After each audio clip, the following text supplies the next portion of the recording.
Hi, this is Jay with Jantech Services, and this is good stuff to know.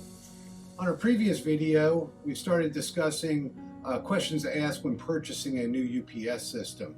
And we briefly discussed sizing, making sure we had an adequate location for the equipment, and anticipated battery runtime. Let's dig a little bit deeper into the upfront installation questions you should be asking.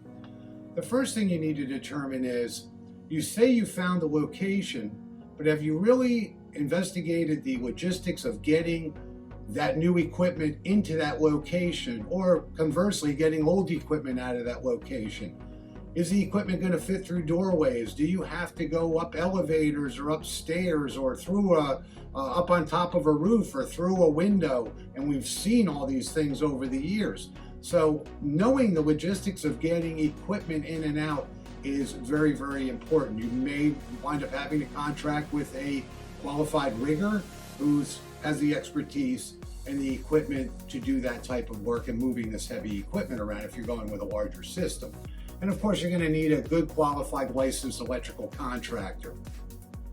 Additionally, depending on if you're in an existing facility or you're looking at a new facility, new construction, you really want to know when you're going to be ready for that UPS equipment to be installed and started up.